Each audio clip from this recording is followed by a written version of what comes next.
근데 기금이 어떤 식으로 계산을 해봐도 지금 2050년대 중후반에는 고갈된다라고 나옵니다. 노인 모시려고 자신의 세전 수익 40%를 그냥 줘야 된다는 얘기예요. 개혁이 일어나지 않고 이대로 덮어둔다면 약속된 금액을 못 받을 가능성이 대단히 높다. 네, 안녕하세요. 저는 김우창이라고 하고요. 지금 카이스트에 재직 중입니다. 소속은 산업 및 시스템 공학과고요. 지난 10년간 꽤나 다양한 사회적인 연금 개혁 관련 논의에 들려 다녔던 공학자 정도로 제 자신을 소개하고 싶습니다. 우리의 국민연금 정말 답이 없을까요?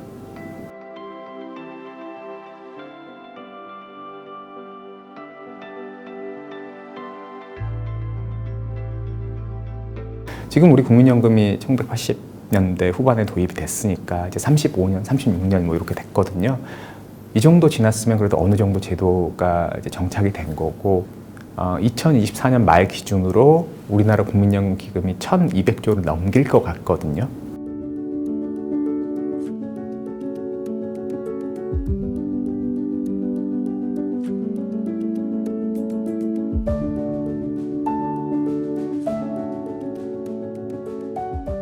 지금 우리나라 국민연금은 현 시점 보험료율 9%, 그러니까 내가 월급을 받으면 9%를 연금에 냅니다. 그렇게 40년을 부으면 생애 평균 소득의 40%를 주겠다. 이게 소득 대체율이거든요. 이제 의미 있는 소득이 나오는 경제 활동을 하는 게 30년 전후라고 보시면 돼요. 그러면 이제 30년이라고 하면은 소득 대체율 30%. 20년만 부으면 20% 이렇게 이해하시면 될까?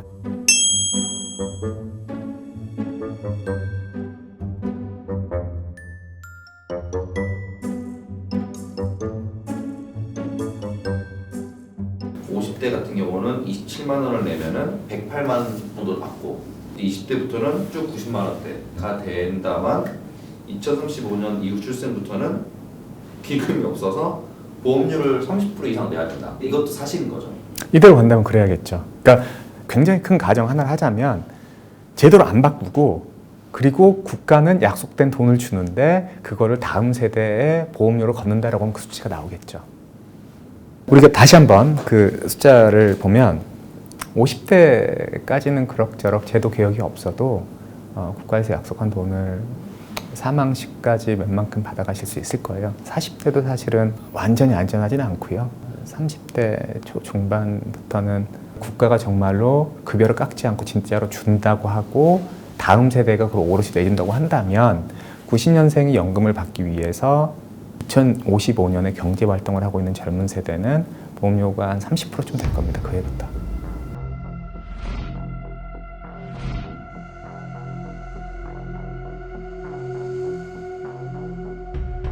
그러니까 지금 국민연금과 관련된 갈등 구조를 보면 결국은 세대 갈등이거든요. 앞 세대와 다음 세대의 차이가 너무 커요. 그리고 그게 굉장히 급격하게 일어납니다. 그러니까 지금 막 엄청 젊은 세대 입장에서는 당신들이 조금 더 많이 받아갔으니까 당신들이 책임져요 라는 생각이 들 수밖에 없잖아요.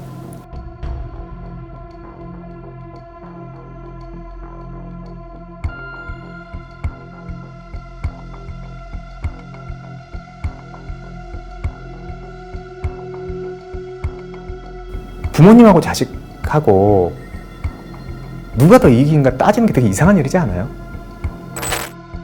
젊은 세대가 못 받는다라고 하는 그 공포의 기저에는 기금이 고갈된다라는 그 공포가 깔려 있거든요. 근데 기금이 어떤 식으로 계산을 해봐도 지금 2050년대 중후반에는 고갈된다라고 나옵니다.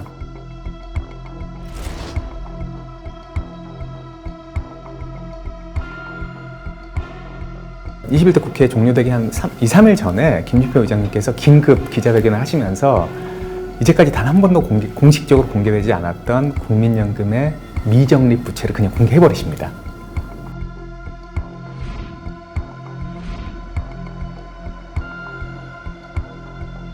그 돈이 1,700조 원이었어요.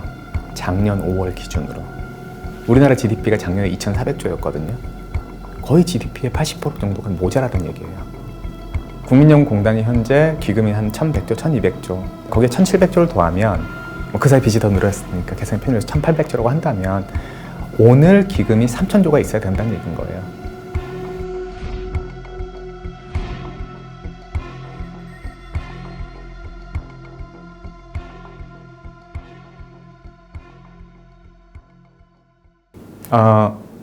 과거를 한번 볼게요.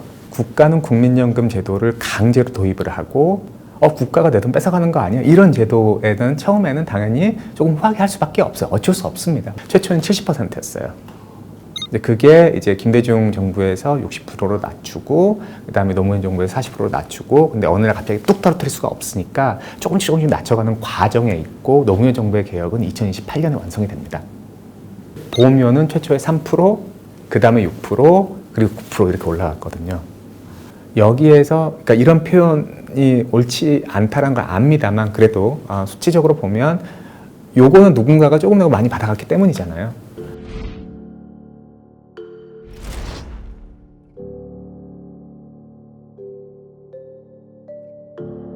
가장 큰 변수가 인구예요. 우리나라 출산율 20년 뒤에 어떻게 될지 1.2로 간다고 했습니다. 1.2 갈까요? 통계청도 작년에 포기했거든요.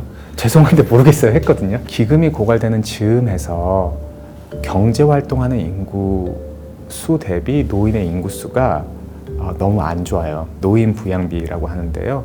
기금 고갈하고 온 그 이후에 한 20년, 30년 기간 동안에 우리나라 부양비는 100을 넘습니다. 경제활동 인구가 100명 있는데 노인이 100명이 넘는다는 거예요. 젊은 사람 한 명이 어르신 한 명 이상을 모셔야 된다는 얘기고 이분들한테 소득 대체율 40%를 드리려면 내 소득의 40%를 그냥 줘야 된다는 얘기예요.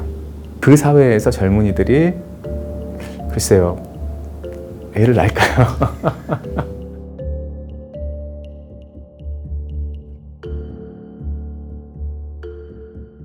지금 역으로 생각해 볼게요. 소득 대체율 40%짜리 국민연금의 원가는 얼마일까요? 원가라고 하면 내가 내는 돈 플러스 기금운용 수익률이 나중에 받아가는 돈하고 똔똔이 되도록 그게 얼마일까요? 그게 12%쯤 됩니다.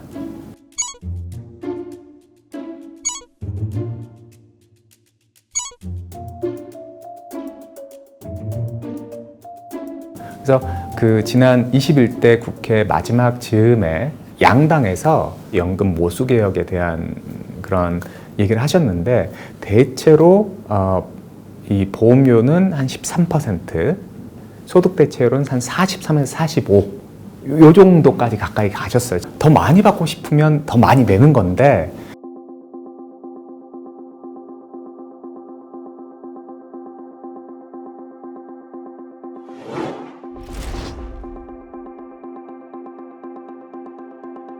개혁이 일어나지 않고 이대로 덮어둔다면 약속된 금액을 못 받을 가능성이 대단히 높다라고 하는 게 공정한 평가라고 봐요.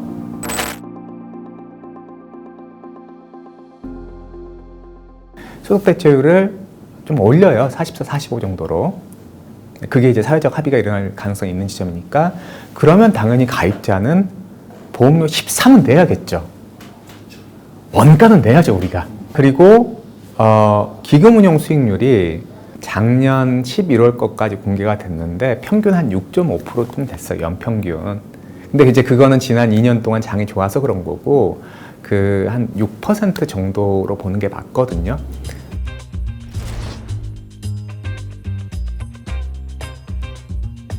그러니까 국민연금 기금 운용 못한다라는 그런 인식이 있잖아요. 위험 대비 수익률은 세계 최고예요. 너무너무 잘해요.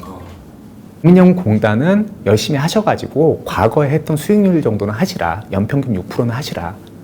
자, 근데 요걸 하고 나면 뭐가 모자라냐면 앞서 말씀드린 1,700조 원이 아직 있거든요. 자, 그러면 이 1,700조 원을 어떻게 하느냐. 그걸 그냥 덮어두고 가만히 두면 다음 세대가 어차피 덤탱이를 쓰게 됩니다. 그래서 이번 정부부터 정부가 기여를 하는 수밖에 없어요.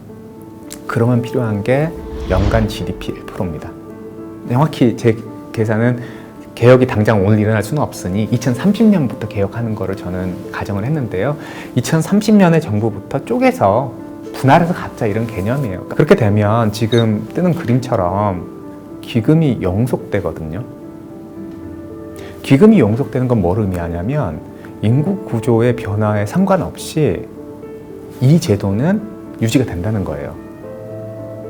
무슨 얘기냐면 개혁 이전 말고 이후에는 모든 세대 그리고 모든 세대의 정부는 보험료 13%, 소득대체율 44% 혹은 45%, 그 다음에 재정투입 GDP 1% 정도로 쭉 유지한다는 거죠.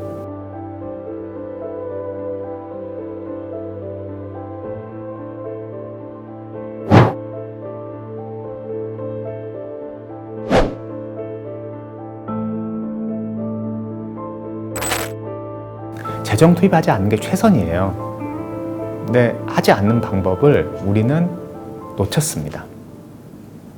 어떻게 보면 한 지난 10년 동안의 그 골든 타임을 놓쳐서 쓰지 않아도 되었을 정부 재정을 그거를 안 써도 되는 상황이 있었지만 어쨌든 우리 사회는 그걸 놓쳤습니다.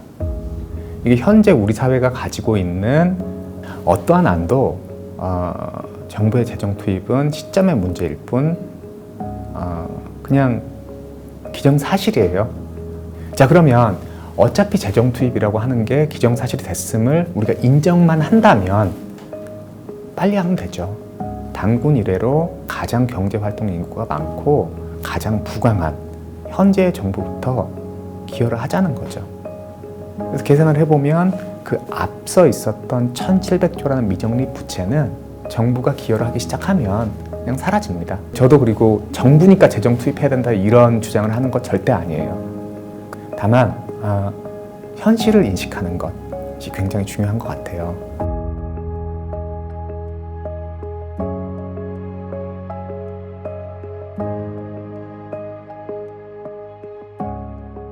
윤석열 정부에서 지난 9월에 이제 개혁안을 내셨어요. 저는 그 자체는 굉장히 높이 평가하는 게 맞다고 봅니다. 근데 이제 항상 그렇잖아요. 악마는 디테일에 있다고. 정부에서 낸 안을 가만히 살펴보면 소급해서 깎겠다라는 게 본질이에요. 첫 번째, 보험료는 13%로 올린다. 뭐 수익률도 뭐 제가 얘기하는 그 수준 5.5까지는 한다. 뭐 이런 거고, 소득 대체율을 42로 올리는데 다만 자동 조정 장치라는 걸 넣는다. 자동 조정 장치가 뭔가요? 국민연금 개혁안 바로 알기. 자동 조정 장치란 인구 구조 변화, 경제 상황 등과 연동해 연금액 또는 수급 연령 등을 조정하는 장치입니다. 정부는 인구 경제 변화에 따라 연금액을 자동 조정하는 장치의 도입에 대한 논의를 본격 추진할 계획입니다. 자동 조정 장치의 핵심은 물가 인상률대로 안 올려주겠다는 겁니다. 지난 몇 년 보면 인플레이션이 어마어마했잖아요. 그러니까 5년 전에 100만 원하고 지금의 100만 원은 어마어마하게 큰 차이죠. 실제로 계산을 해보면 그래서 실질적으로 깎아요. 생애 총 그 연금 수령 기간 동안에 받는 총액을 계산을 해보면 소득 대체율이 한 4에서 8% 정도 삭감되는 효과가 있습니다. 근데 그게 쌓이고 되면 80세, 85세 이렇게 되면은 실질 가치가 거의 한 40%, 막 이렇게 줄어드는 거거든요.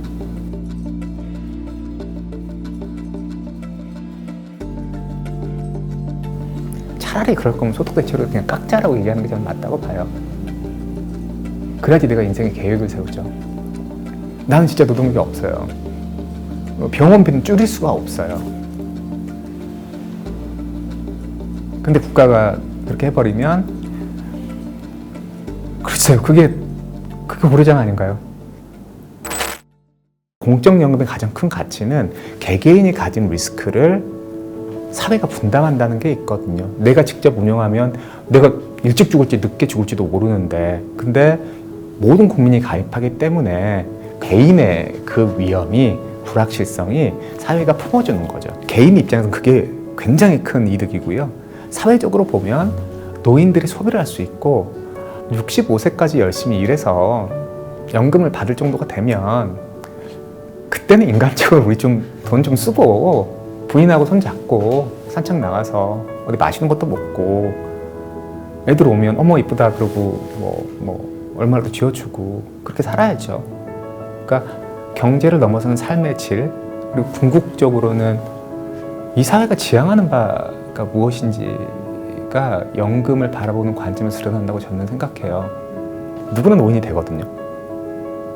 다른 국가가 단 한 번도 보유하지 못한 어떤 소득 보장성하고 재정 안정성, 지속 가능성, 세대 간 형평성 이런 것들을 모두 달성할 수 있는 그림이 아직 남아 있습니다.